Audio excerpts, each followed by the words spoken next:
इतिहास के झरोखे में झांक कर देखेंगे। कुछ नाम मैं आपको बता रहा हूँ। 1952 में मद्रास में राज्यपाल श्री प्रकाश ने श्री राजगोपालाचारी को विधानसभा के निर्वाचित सदस्य नहीं होने पर भी सरकार बनाने को आमंत्रित किया था। 1959 में केरल में EMS नंबूदरीपाद की पहली लोकतांत्रिक रूप से चुनी गई सरकार को गवर्नर बरगुला रामकृष्ण राव द्वारा बर्खास्त की।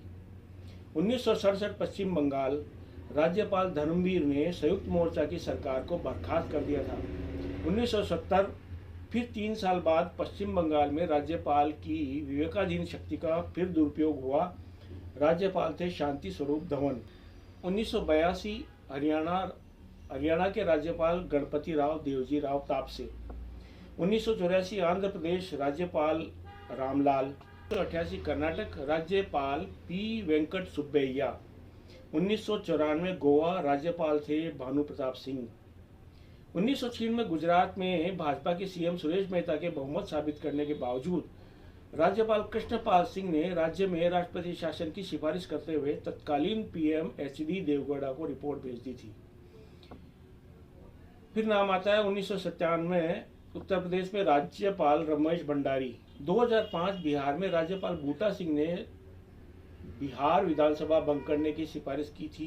और 2010 कर्नाटक राज्यपाल HR भारद्वाज का फैसला भी विवादित था। 2016 उत्तराखंड राज्यपाल के पॉल ने मोदी सरकार से राज्य में राष्ट्रपति शासन लगाने को कहा, लेकिन उत्तराखंड उच्च न्यायालय के न्यायाधीश KM जोसेफ ने राष्ट्रपति शासन को खारिज कर दिया था। 2017 में गोवा में राज्य विधानसभा चुनाव में किसी भी पार्टी ने स्पष्ट बहुमत नहीं जीता। कांग्रेस 40 सीट की विधानसभा में 17 सीट जीतने वाली सबसे बड़ी पार्टी के रूप में उभरी। कि राज्यपाल मृदुला सिन्हा ने भाजपा को सरकार बनाने के लिए आमंत्रित किया। एक बार फिर 2017 में ही मणिपुर की राज्यपाल नजमा हेपतुल्ला रही, जिनका फैसला विवादित रहा। 2017 में ही बिहार राज्यपाल केशरीनाथ त्रिपाठी ने राजद के सबसे बड़े दल के दावे की अनदेखी की और नीतीश कुमार को मुख्यमंत्री बना दिया।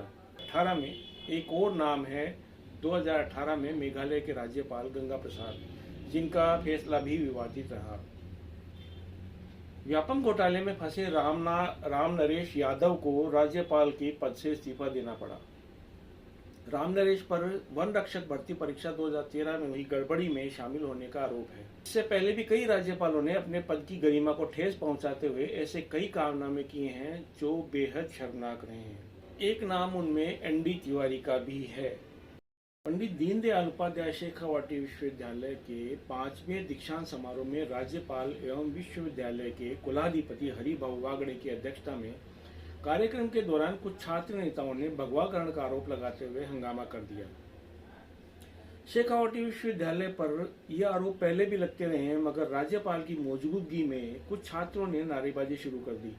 बाद में पुलिस ने छात्रों को पकड़ लिया। एक बार फिर गवर्नर की मौजूदगी में उनके ही अधीन चलने वाले संस्थान में राजनीतिकरण हो गया। विपक्ष ने फिर आड़े हाथ लिया। नमस्कार, मैं चंचल माथुर। जिस प्रकार केंद्र में राष्ट्र का प्रमुख राष्ट्रपति होता है, उसी प्रकार राज्यों में राज्य का प्रमुख राज्यपाल होता है। राज्यपाल राज्य का औपचारिक प्रमुख होता है। राज्य की सभी कार्यवाहियां उसी के नाम पर की जाती है। राज्यपाल का प्राथमिक कार्य राज्य मामलों के प्रशासन में भारतीय संविधान के अनुच्छेद 159 के तहत अपने पद की शपथ में संविधान और कानून का संरक्षण, रक्षा और बचाव करना है। बात राजस्थान की। इन दिनों राजस्थान में CM से ज्यादा गवर्नर विपक्ष के निशाने पर है। पिछले दिनों गवर्नर हरिभाऊ वागड़े सीकर और चूरू आए और प्रशासनिक अधिकारियों की बैठक ली, तो विपक्ष ने आड़े हाथों ले लिया। वजह क्या है, समझ से परे है। पिछले कुछ वर्षों में संवैधानिक पदों पर बैठे लोगों पर ज्यादा उंगलियां उठने लगी हैं। ऐसा पहले भी होता रहा है।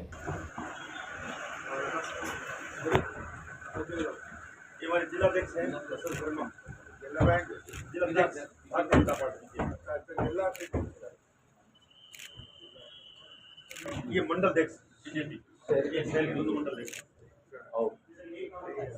वजह चाहे जो भी हो, लेकिन ये उस पद पर बैठे उस व्यक्ति को ही सोचना चाहिए ऐसा क्यों हो रहा है। गवर्नर के कार्यालय से जारी एक्स की पोस्ट का हवाला देते हुए डोटासरा ने लिखा था कि कार्यक्रम में सुना था राजस्थान में भाजपा सरकार के ज्यादातर मंत्री एनपीए हैं, नॉन परफॉर्मिंग एसेट।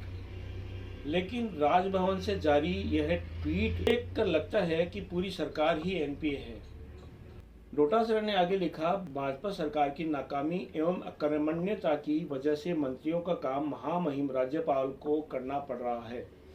राज्यपाल महोदय को जिलों में जाकर योजनाओं की समीक्षा बैठक लेकर अधिकारियों को जनता के काम करने के निर्देश देने पड़ रहे हैं। इसका मतलब ये है कि संभाग प्रभारी समेत विभागीय मंत्री राज्य सरकार की योजनाओं की मॉनिटरिंग एवं धरातल पर क्रियान्वयन को लेकर पूरी तरह विफल हो रहे हैं। विधानसभा की कार्रवाई के दौरान मौजूद गवर्नर को डोटासरा ने क्या कहा?